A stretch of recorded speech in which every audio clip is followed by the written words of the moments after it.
नमस्कार मित्रांनो, टेक्नो अथर्व या युट्यूब चॅनलवर आपलं स्वागत. जर मित्रांनो आपण दिव्यांग बांधव असाल, निराधार बांधव असाल, विधवा महिला असाल तर हा व्हिडिओ आपल्यासाठी अतिशय महत्वाचा आहे. कारण जे काही नवीन डीबीटी पोर्टल आलेलं आहे, मा डीबीटी 2.0, तर याच्यावर नेमकी लॉग इन कसं करायचं आणि जर लॉग इन नसेल तर त्यासाठी नोंदणी कशी करायची, तर याची संपूर्ण माहिती आपण या व्हिडिओमध्ये बघणार आहोत. त्यामुळे मित्रांनो हा व्हिडिओ आपल्यासाठी अतिशय महत्वाचा आहे आणि हा पहिलाच व्हिडिओ असणार आहे. त्यामुळे मित्रांनो हा व्हिडिओ पूर्ण बघा, तरच आपल्याला आपली नोंदणी करता येईल. आणि ज्यांना नोंदणी येणार नाही तर त्यांनी काय करायचं आहे, आपला जो काही व्हॉट्सअप ग्रुप आहे तर त्याला जॉईन करा आणि मला मेसेज टाका, तर त्यांची पण नोंदणी आपण लवकरच करून घेऊया. तर बघा मित्रांनो, ही वेबसाईट आलेली आहे आणि या वेबसाईटची लिंक सुद्धा या व्हिडिओच्या डिस्क्रिप्शन बॉक्स मध्ये मी दिलेली आहे. तर बघा वेबसाईट अगोदर बघूया, नाव काय आहे, महा डीबीटी 2.महाराष्ट्र.gov.in. तर अशा प्रकारची वेबसाईट आहे. आणि या वेबसाईटवर आपण जर बघितलं तर खाली जर आलो आपण, तर या ठिकाणी बघा, हे जे काही दिव्यांग बांधव आहे आणि त्यानंतर निराधार बांधव, म्हणजे यामध्ये संजय गांधी निराधार योजनेतील लाभार्थी, त्याचबरोबर श्रावणबाळ योजनेतील लाभार्थी, त्याचबरोबर विधवा महिला, तर यांच्यासाठी सुद्धा इथूनच आपल्याला रजिस्ट्रेशन करावं लागणार आहे, नोंद करावं लागणार आहे. तर आता मित्रांनो काय करायचं आपल्याला, हे जे फोटो आहे, तर आपण दिव्यांग बांधवाची नोंदणी या ठिकाणी करणार आहे, म्हणून काय करूया आपण, हे जे काही दिव्यांग योजना हे जे ऑप्शन आहे, हा फोटो आहे, याला क्लिक करूया. याला क्लिक केल्यानंतर बघा वेबसाईटचा जे नवीन इंटरफेस, नवीन एक पेज ओपन झालेलं आहे. आणि हे पेज ओपन झाल्यानंतर तर या ठिकाणी बघा मित्रांनो, एक लॉग इनचं ऑप्शन आहे आणि हे नोंदणीचं ऑप्शन आहे. तर आता आपण डायरेक्ट आपल्या आधार मार्फत लॉग इन करण्याचा प्रयत्न करूया. जर आधार मार्फत डायरेक्ट लॉग इन झाली तर तुम्हाला तुमच्या डीबीटी अकाउंट मध्ये जाता येईल आणि आपल्याला मागचे किती हप्ते आलेले होते आणि पुढचा हप्ता येणार की नाही, तर याची सुद्धा माहिती या ठिकाणी मिळून जाईल. आणि जर आपल्या लॉग इन होत नसेल तर पुढे नेमकं आपल्याला नोंदणी कशी करायची आहे, तर ते सुद्धा आपण स्टेप बाय स्टेप बघणार आहोत. पूर्ण व्हिडिओ बघायचा आहे, लक्ष देऊन ऐका, म्हणजे तुमची कोणतीही चूक होणार नाही आणि आपण अगदी ऍक्युरेटपणे ही माहिती देणार आहे. तर बघा मित्रांनो, आता काय करूया आपण, हे जे लॉग इनचं ऑप्शन आहे तर याला अगोदर क्लिक करूया. ठिकाणी आपल्याला दिसून येईल लॉग इनच्या ऑप्शन मध्ये की या ठिकाणी नागरिकांसाठी लॉग इन, विभागासाठी लॉग इन आणि महा आयडी शिवाय प्रवेश करा, तर असे 3 ऑप्शन दिलेले आहेत. तर यासाठी आपल्याला हे जे काही नागरिकांसाठी लॉग इन हे जे ऑप्शन आहे ते याला क्लिक करायचे. तर त्याला आपण क्लिक करूया. त्याला क्लिक केल्यानंतर बघा आता आपण एका नवीन पेजवर आलेलो आहे. आणि नवीन पेजवर आल्यानंतर या ठिकाणी आपल्याला दिसून येईल की 2 ऑप्शन देण्यात आलेले आहे लॉग इन करण्यासाठी. एक आहे महा आयडी आणि एक आहे आधार. म्हणजे जर आपलं महा आयडी तयार झालेला असेल, म्हणजे महा आयडीचं रजिस्ट्रेशन झालेलं असेल, तर इथे आपल्याला महा आयडीचं एक रजिस्ट्रेशन नंबर येईल. त्याद्वारे सुद्धा आपण या ठिकाणी तो टाईप करून लॉग इन करता येईल आपल्याला. किंवा जर आपलं आधार असेल आणि त्याला मोबाईल लिंक असेल तर आपल्याला याद्वारे सुद्धा लॉग इन करता येईल. तर आता ऑलरेडी आपल्याकडे काय आहे, आधार नंबर आहे, म्हणून आपण काय करूया, या आधार नंबरच्या ऑप्शनला क्लिक करूया. करूया आपण क्लिक. त्याला क्लिक केल्यानंतर मित्रांनो आता बघा या ठिकाणी की इथं आधार नंबरचा ऑप्शन आलेला आहे आणि या बॉक्स मध्ये आपल्याला आधार नंबर टाईप करावा लागणार आहे. तर आता आपण हा आधार नंबर या ठिकाणी टाईप करूया.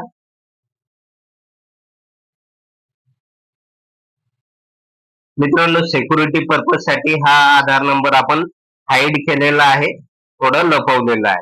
तुम्हाला फक्त या ठिकाणी आधार नंबर टाकायचा आहे.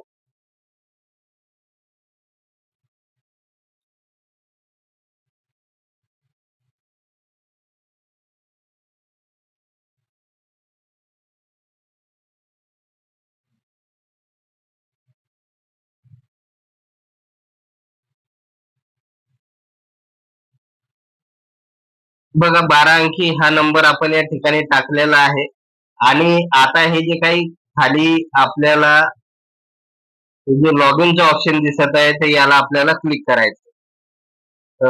करूया आपण त्याला क्लिक.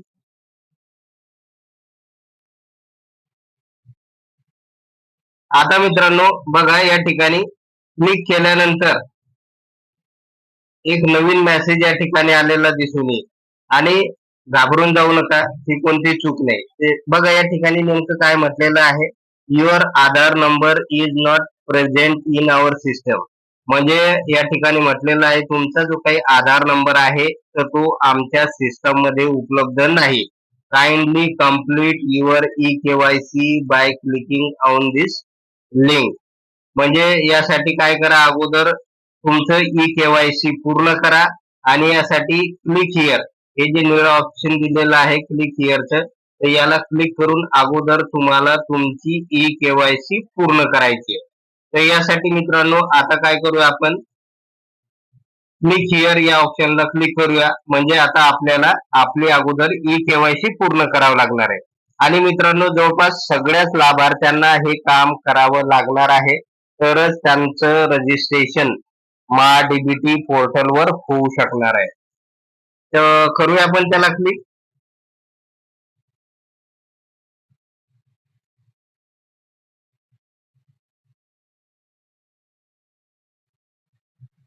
तर बघा मित्रांनो आता अशा प्रकारचा एक नवीन पेज ओपन झालेला आहे आणि या ठिकाणी बघा जी माहिती आलेली आहे ती बघूया आपण.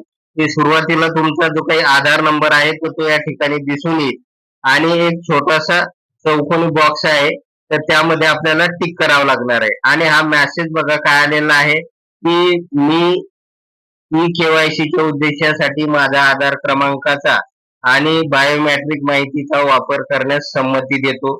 मला हे समजले आहे की माझ्या माहितीचा वापर केवळ माझी ओळख पटवण्यासाठी केला जाईल, ती सुरक्षितपणे हाताळली जाईल आणि या प्रक्रियेत सहभागी असलेल्या अधिकृत संस्थांशी ती सामायिक केली जाऊ शकते. मी हे मान्य करतो की ही संमती ऐच्छिक आहे. तर मित्रांनो अशा प्रकारचं एक माहिती ते आपल्याला विचारतात.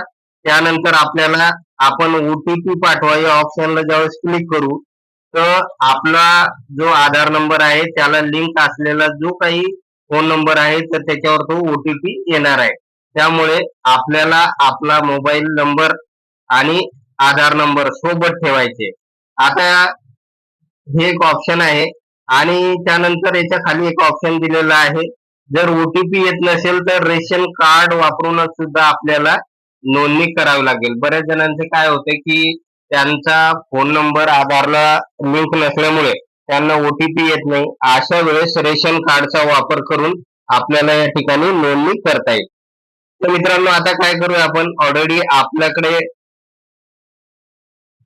जे आपले कॅन्डिडेट आहे तर त्यांचा आधार नंबर आहे आणि त्याला मोबाईल नंबर सुद्धा लिंक असल्यामुळे आपल्याला ओटीपी येणार आहे. त्यामुळे आता आपण काय करूया, हे जे टिकचं ऑप्शन आहे याला अगोदर क्लिक करायचं आपल्याला, त्याला क्लिक करूया आपण. बघा इथे क्लिक केलेलं आपण आणि खाली आपल्याला हे जे ओटीपी पाठवा हे ऑप्शन आहे ते याला क्लिक करायचं. तर आता आपण याला क्लिक करूया. आता मित्रांनो ते झाल्यानंतर ओटीपी टाकला आपण त्या ठिकाणी, त्यानंतर आपण आता आतमध्ये प्रवेश केलेला आहे. तर बघा या ठिकाणी काय सांगितलेलं आहे की डेटा प्रवेश सहमती, म्हणजे तुमचा एकीकृत नागरिक डेटावर प्रवेश आणि व्यवस्थापन करण्यासाठी आमच्या परवानगीची आवश्यकता आहे. तर आता जर आपण या ठिकाणी खाली जर गेलं तर एक माहिती दिलेली आहे. माहिती तेवढी फक्त आधार संदर्भात आपण ही माहिती आहे आणि तुमचा डेटा या ठिकाणी चेक करण्यासाठी वापरला जाईल असं म्हटलेलं आहे. आणि मित्रांनो या ठिकाणी आता काय करायचं आपल्याला, परत खाली एक ऑप्शन आलेला आहे बघा, हे जे टिकचं ऑप्शन आहे की मी माझा आधार आणि लोकसंख्याशास्त्रीय तपशील वापरण्यास प्रमाणित सामायिकरण आणि प्रवेशासाठी महाराष्ट्र सरकारला सहमती देतो. ओळख सत्यापन, पात्रता तपासणी, सेवा वितरणासाठी जेव्हापर्यंत मागे घेतले जात नाही. तर बघा मित्रांनो, हे सगळे तपशील तपासण्यासाठी मी महाराष्ट्र शासनाला सहमती देत आहे असं या ठिकाणी म्हटलेलं आहे. त्यामुळे काही अडचण नाही. आता आपण काय करूया, हे जे चौकोनी बॉक्स आहे छोटा, याला टिक करूया आपण. टिक केल्यानंतर मित्रांनो, या ठिकाणी बघा स्वीकृती द्या आणि पुढे जा हे ऑप्शन आलेलं आहे. तर आता याला आपल्याला टिक करायचंय, तरच तो ई-केवायसी चा फॉर्म पुढे जाणार आहे.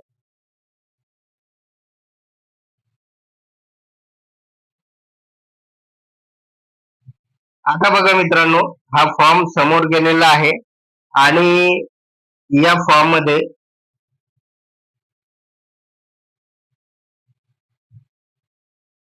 तुमचा तपशील सत्यापित करा. म्हणजे या फॉर्म मध्ये आपली सगळी माहिती दिलेली आहे, तर ती एकदा काळजीपूर्वक वाचून घ्या. जर चुका असेल तर याच्यामध्ये आपल्याला बदलता येईल. तर बघा या ठिकाणी काय काय दिलेलं आहे. जसं वैयक्तिक माहिती, आपलं पूर्ण नाव बरोबर आहे का ते बघा. आधार कार्डवर जे नाव आहे तेच या ठिकाणी आहे का ते बघा. त्यानंतर तुमची जन्मतारीख बरोबर आहे का ते बघा. त्यानंतर हे जे लिंग आहे मेल म्हणजे पुरुष आहे या ठिकाणी, होऊ शकतं. जर महिला असेल तर फिमेल येऊन जाईल. त्यानंतर आपला या ठिकाणी मोबाईल नंबर ऍड करायचा आहे या ठिकाणी. आणि त्यानंतर आधार क्रमांक ऑलरेडी या ठिकाणी दिसणार आहे आणि या ठिकाणी ईमेल आय ची आपल्याला गरज नाही. फक्त मित्रांनो या ठिकाणी काय करायचं आहे आपल्याला, आपला मोबाईल नंबर जो आपला आधार क्रमांकाला लिंक आहे तर तोच या ठिकाणी टाकायचा आहे. तर आता या ठिकाणी काय करूया, आपण मोबाईल नंबर टाकूया. आणि मित्रांनो, ही सगळी माहिती मी हाईड यासाठी केलेली आहे की याचा दुसरीकडे कुठे वापर होऊ नये. आणि मित्रांनो, जर आपण खाली जर आलो, आपल्याला या ठिकाणी दिसून येईल की पत्ता आपला रहिवासी पत्ता ऍड्रेस बरोबर आहे का ते सुद्धा या ठिकाणी बघून घ्या.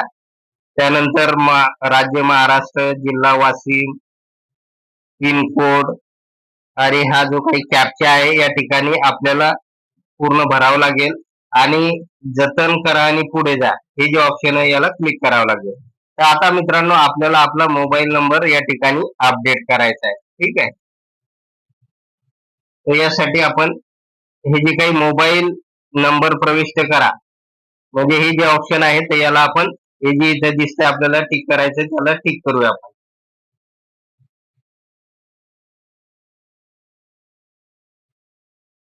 आता ते टिक केल्यानंतर मित्रांनो, या ठिकाणी आपल्याला आपला मोबाईल नंबर टाकायचा आहे.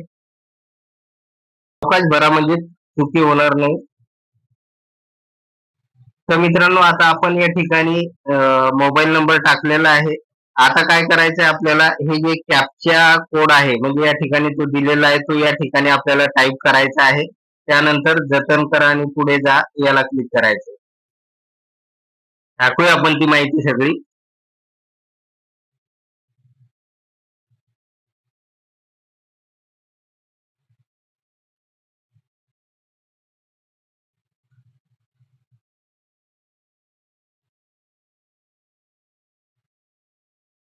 आणि आता हे जे ऑप्शन आहे जतन करा आणि पुढे जा ते याला क्लिक करूया आपण.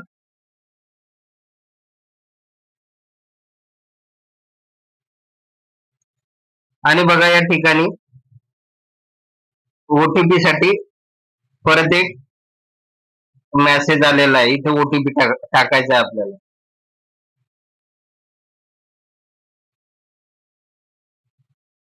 आणि मित्रांनो बघा, आपण त्या ठिकाणी ओटीपी टाकल्यानंतर आता आपली केवायसी पूर्ण झालेली आहे. नोंदणी यशस्वी पूर्ण झालेली आहे. प्राप्त नोंदणी प्रक्रिया सुरू आहे. आता मित्रांनो, या ठिकाणी जर आपण खाली गेलं तर काय माहिती दिलेली ते बघा. आयडी निर्मिती प्रक्रिया सुरू आहे. तुमची प्रोफाईल तयार केली जात आहे. यासाठी UDID आणि इतर स्रोताद्वारे माहिती गोळा केली जात आहे. आयडी तयार करण्यासाठी साधारणतः 24 तासाचा कालावधी लागेल. महाआयडी तयार झाल्यानंतर आपल्याला SMS द्वारे कळवण्यात येईल, म्हणजे आपल्याला मेसेज येईल. तर मित्रांनो, अशा प्रकारे या वेबसाईटवर आपण ई-KYC केलेलं आहे आणि आपलं ई-KYC चं रजिस्ट्रेशन पूर्ण केलेलं आहे आणि आता 24 तासामध्ये आपल्याला एक मेसेज येईल आणि तुमची नोंदणी या ठिकाणी पूर्ण झालेलं असल्याचा हा मेसेज येणार आहे. तर मित्रांनो, बऱ्याच जणांची अनेक दिवसापासून रिक्वेस्ट होती की सर, या वेबसाईटवर जी नवीन डीबीटी वेबसाईट आलेली आहे त्याच्यावर रजिस्ट्रेशन कसं करायचं किंवा लॉग इन होत नाही तर काय करायचं.